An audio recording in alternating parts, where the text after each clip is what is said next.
அடியேன் ராமானுஜதாசன். அனைவருக்கும் வணக்கம். இன்னைக்கு ஆண்டாளோட திருப்பாவையில 27ஆம் பாசுரார்த்தம் பார்க்கலாமா? கூடாரை வெல்லும் சீர் கோவிந்தா உன் தன்னை பாடி பறை கொண்டு யாம் பெரும் சம்மானம். நேற்றைய பாசுரத்துல நோன்புக்கான உபகரணங்களை கருவிகளை கேட்ட ஆண்டாள் இன்றைய பாசுரத்துல சம்மானம் பரிசு கொடுக்க வேணும் அப்படின்னு பிரார்த்திக்கிறா.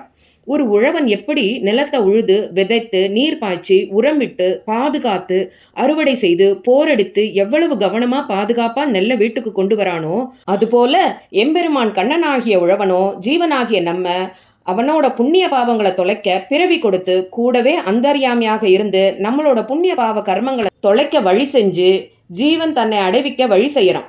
அந்தர்யாமியாக இருந்து எம்பெருமான் வழிகாட்டுவத அவனே சரணம்னு இருக்கிற ஜீவாத்மா தன் கர்மங்களை தொலைத்து கிருஷ்ண சாயுஜ்யத்தையே மோட்சத்தையே அடைகிறான்.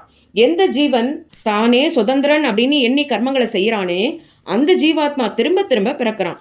அப்படிதான் ஆண்டாளுங்கே எம்பெருமான்கிட்ட கேட்கிறா, நீயும் அக்கார அடிசில் சர்க்கரை பொங்கல் இவற்றை போல கூடுவோம் என்ற அக்ரூரர் மாலாக்காரர் ததிபாண்டன் பாண்டம் நாகப்பழம் விற்பவள் இப்படி இவர்களை உன் திருவடிகளை சேர்த்து கொண்டா.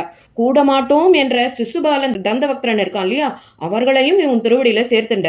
இப்படி இவர்களை ஏத்துண்டா மாதிரி எங்களையும் ஏற்றுக்கொள்ள வேணும். ஜீவர்களாகிய எங்களையும் பால் சோறு நெய் வழியும் பால் சோறு போல ஏற்க வேண்டும். பஞ்சு போன்ற மிருதுவான கைகளால எங்கள் தலைகளை தொட்டு ஆசீர்வதிக்க வேணும்.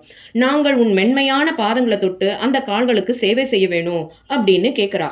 உன்னை அடைதலே ஆனந்தம். நாங்கள் நோன்பிற்காக இதுவரை அணியாமல் விட்ட அணிகலங்களாகிய தோள்வளை தோடு செவிப்பு சூடகம் பாடகம் நல்ல ஆடை இவற்றை எங்களுக்கு நீயே கொடுக்க வேணும்.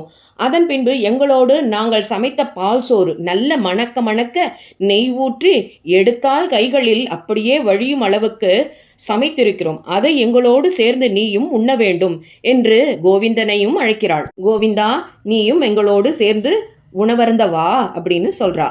இந்த பாசுரத்தை எல்லாரும் சக்கரை பொங்கல் பாசுரம்னு சொல்லுவா. ஆமா, நிஜமாவே சக்கரை பொங்கலா இனிக்கிற அந்த எம்பெருமான நமக்கு ஆண்டாள் வெகு சுலபமா அடையக்கூடிய வழியை காட்டியிருக்காளே, அதனால இது சக்கரை பொங்கல் பாசுரம் தான் அப்படின்னு சொன்னா தப்பே இல்லை என்பது அடியாளின் அபிப்பிராயம். கூடாரை வெல்லும் சே கோவிந்தா உந்தன்னை பாடி பறை கொண்டு யாம் பெரும் சம்மானம். கூடாரை வெல்லும் சே கோவிந்தா உந்தன்னை பாடி பறை கொண்டு யாம் பெரும் சம்மானம்.